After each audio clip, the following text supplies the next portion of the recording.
Welcome back. So you might be wondering why we're not working on the Roadrunner today. Long story short, back in the 80s when it was being used as a parts car, there was a wiring harness stole out of it. Not very important, it was just wiper stuff, but a lot of other spots were cut in it. Anyways, now it's running good.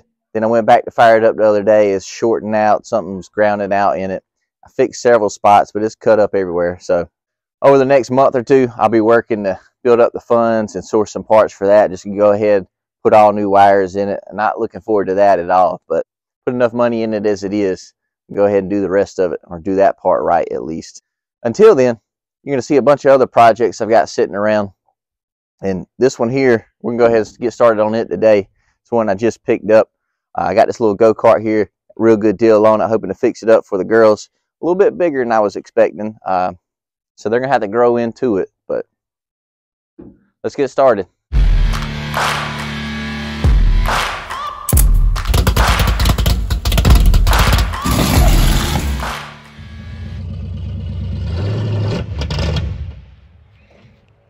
You want me to restart it?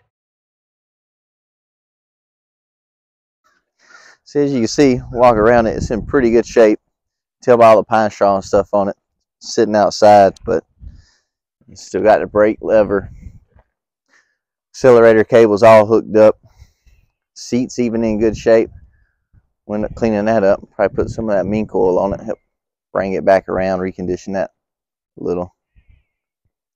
You can see here it's got the old Power Sport Tecumseh 5-horse. But it looks complete. Still got all the plastic and stuff on the back too. Whole torque converter and everything. Really hoping we can get it running pretty easy. So we'll go ahead and check and see. It's not locked up, so that's good.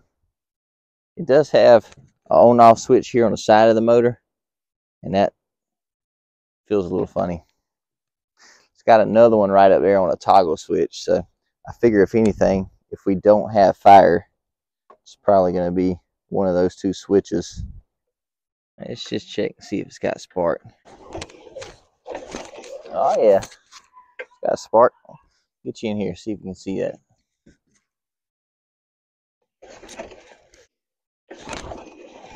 All right, well that is easy enough. We can move on to checking the fuel system.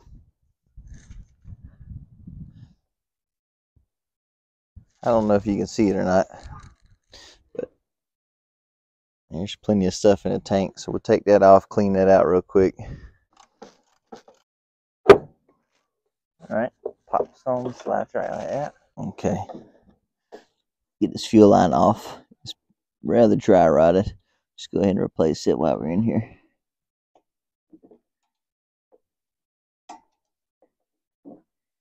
And that looks pretty rough coming out of there. Probably just, yeah. Probably really need to clean that carb out too.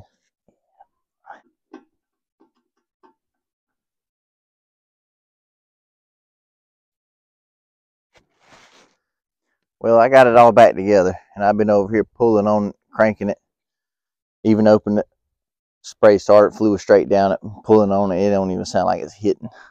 Starting to think he might have known something when he said just replace the motor, but got a compression tester hooked up. Let's see what it's got.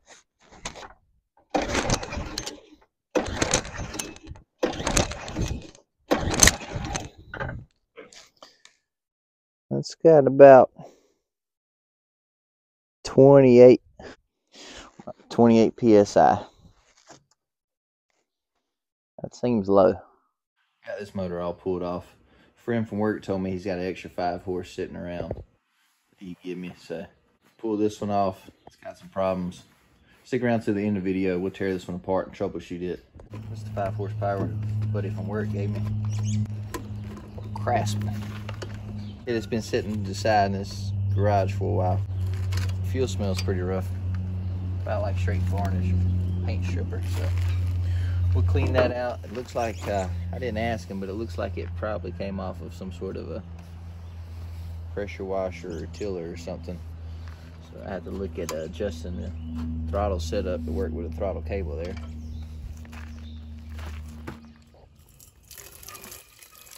Well, in the spirit of being lazy, just throw some gas in it and try it.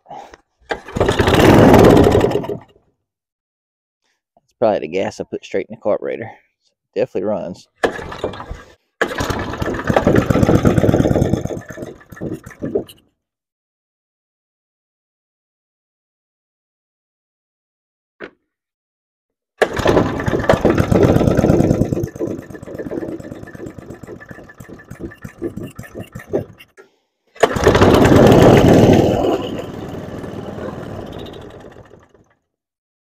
Almost.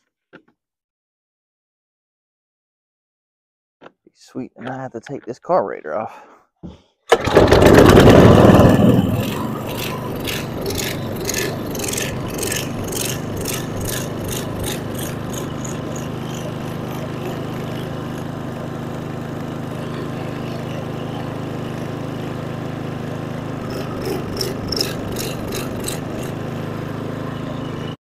Okay, so I had to modify a couple spots for this little motor plate to fit. Should be good. Finish bolting the motor on. We'll come back, adjust the spacing for the sprockets now. This one here looks like I need to switch a washer. Pretty dang close. I feel like one more might be too many. Let's see. Oh no, that's money. Got it mostly back together. Throttle cable hooked up. End up hooking up the choke too, so we can choke it when we need to. Maybe make it a little easier to start. Go ahead and test fire it before I finish the rest of it.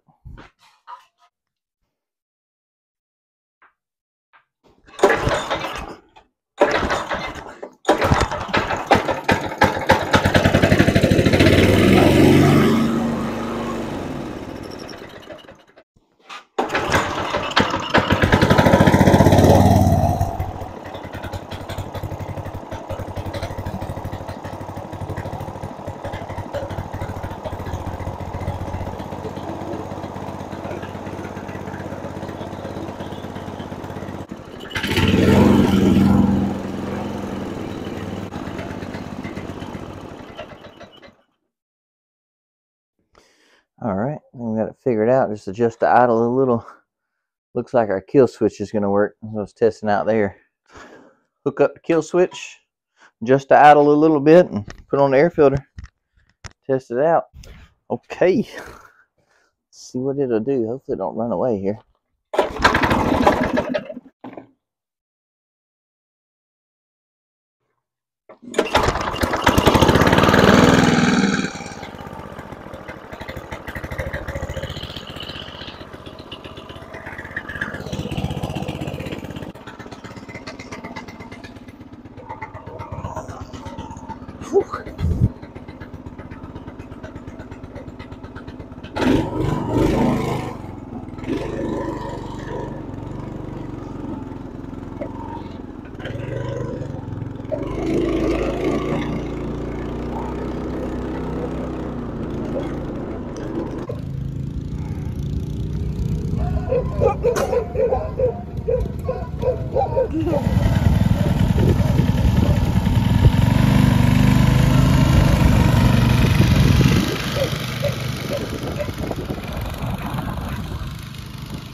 Definitely should have cleaned the carburetor on it.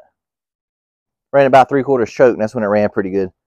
So I'll probably come back this evening and take the carburetor off, clean it all out. There it is. I know the girls love it. Well, let's check out this other motor and see what's going on with it. Why it didn't want to run. Start up top here in the valve cover.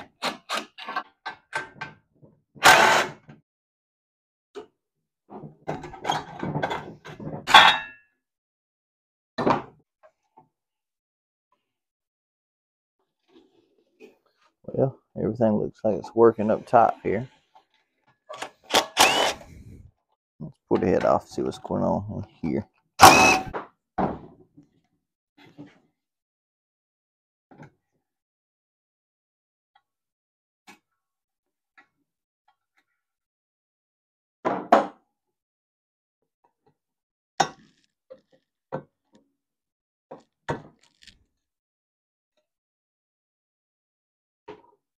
Well, it doesn't look like anything too crazy, just low on compression. This valve right here is probably the biggest reason. But how we know, everything else looks good inside of here. We'll just loosely reassemble this, set this to the side. Might end up ordering some valves, rebuild it. May not. It's pretty cheap. You can pick up these motors pretty cheap most of the time anyway. So. All right, well, there it is. Got a little go-kart going. Okay, well, thanks for watching.